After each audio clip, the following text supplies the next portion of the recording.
Hello, it's 9 p.m. in RTD. It's time to English New Edition for tonight headlines. We have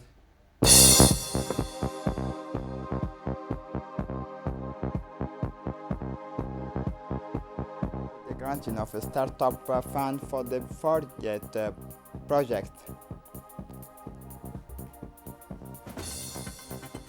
For the national scene, COVID-19 death toll continues in Brazil with over 66,000 deaths in March. Welcome to our newsroom, and I will start this news by giving you a brief overview on the campaign for the presidential elections. Are the headlines of the day for the conduct of the campaign for the presidential elections between our two candidates. Dear Mohammed Alan, after the remarkable tour that the UMP candidate Mr. Ismail Omar Gelle has done in the regions, he finally returned to Djibouti City. The seventh and second to last meeting, the candidate of the Union of the Presidential Majority of the Union for Presidential, Mr. Ismail Omar Gelle, with his wife, Mrs. Khadra Mahmoud Haid, went today in the afternoon on the site near the former civil protection Bil'os. As for the independent candidate Zakaria, the report remains the same. Zakaria has not yet held a meeting. Thank you, Denis. And the Prime Minister convened this morning the scientific committee for a meeting devoted to the examinations of the new evolution of the COVID-19 pandemic. In view of this new situation, it was decided to take all necessary measures immediately and to quickly adapt the treatment of those who have tested positive. It was decided to update the actions planned by introducing new measures, in particular the establishment of a coordination cell to pool the human and material resources implemented to counter this new wave of the pandemic. It is also strongly recommended that barrier measures be respected to contain contamination.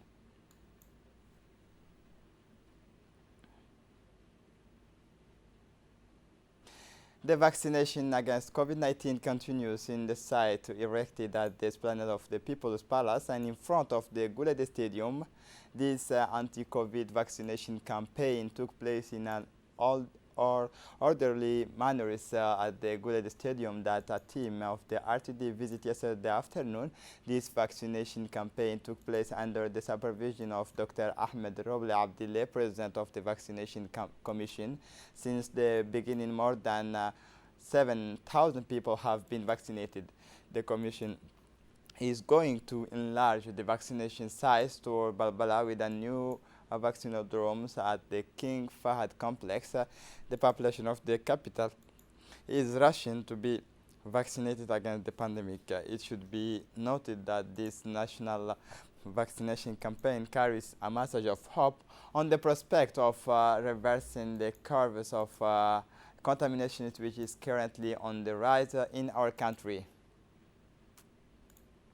For his part, Dr. Ahmed Roble returned on the vaccination campaign. More generally, the Republic of Djibouti is one of the first countries in the region to begin a process of collective vaccinations of the population against the pandemic of COVID-19. A recipient encouraged the Djiboutian population to get vaccinated as the only way to fight against COVID-19.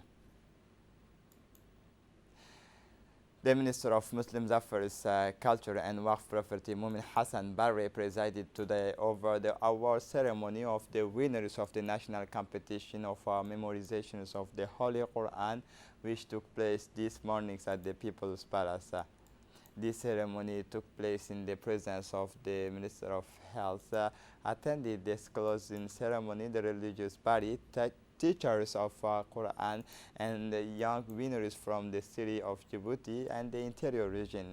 During his speech delivered for the occasion, the minister made a point of congratulating the young winners by encouraging them to maintain the capacity of memorization and to prepare for regional international competitions to better represent our countries.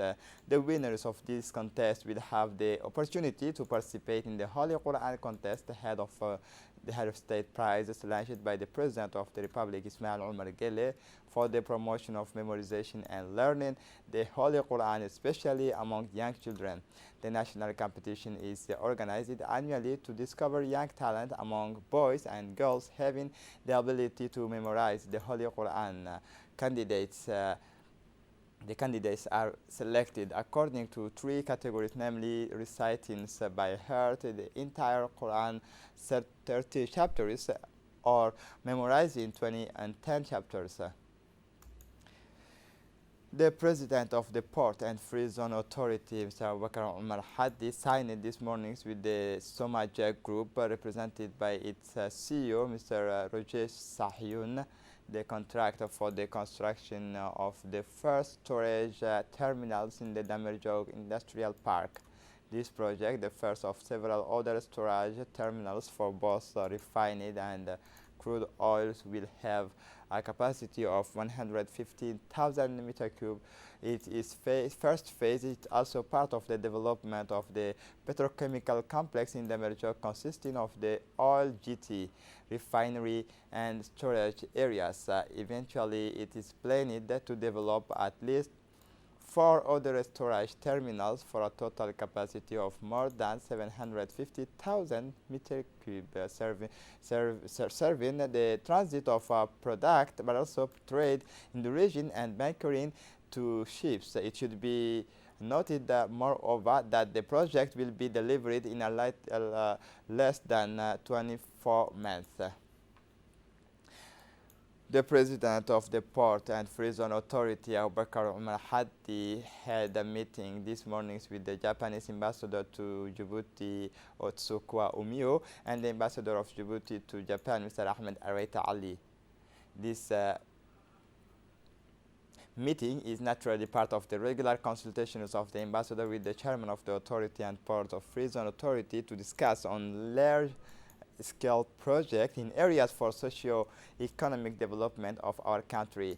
At the head of the exchanges between the two parties, several issues of common interest were exchanged, including port infrastructure, free zone, and renewable energy in Djibouti, as well as other investment opportunities of Japanese companies with a strong economic and commercial potential. For his part, the Japan ambassador Otsuka Umio stressed that Japan has been providing its unfailing support to the Djiboutian people for several years, and that the areas of competition are varied, affecting several sectors, including capacity building, renewable energy, geothermal energy, maritime security, to eradicate the scourges of maritime piracy, rehabilitations of strategic infrastructure and transport, with the provision of the ferries. For his part, the ambassador of Djibouti in Japan, Mr. Ahmed Araita Ali,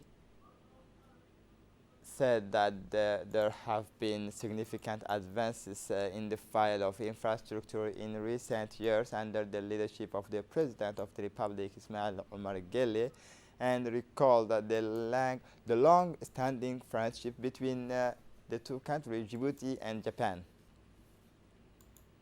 And the President of the Port and Free Zone Authority, Mr. Abubakar Umar Hadi, emphasized the importance of the project to rebuild the sections of the National Road 1 to the border of Kalafi, funded by Japan through the International Development Agency, JICA.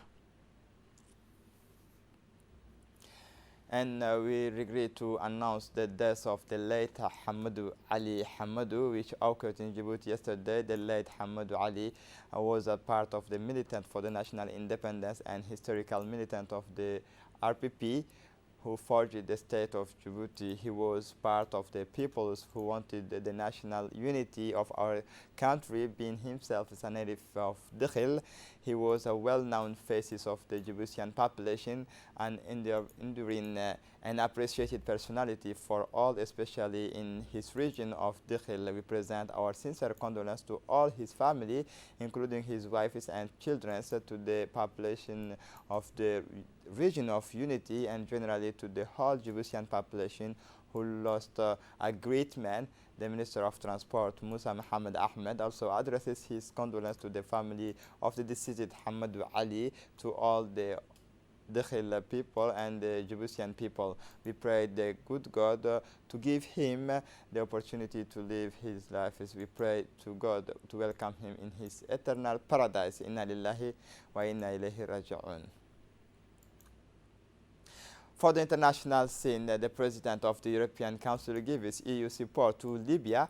The President of the European Council, Charles Michel, visited Libya on Sunday, where he gave the EU support to the new government recently installed to turn the pages of a decade of chaos. The visit comes at times when the North African countries is experiencing a certain political improvement after years of instability since the fall of the regime of Muammar Gaddafi in 2011, a chaos marked by the existence in recent years of rival powers. Libya has just established a unified executive to lead the transition to national elections at the end of December, following a process overseen by UN. We will work with the new government and support it, promised Charles Michel after a meeting with Prime Minister Abdelhamid Dbeibah.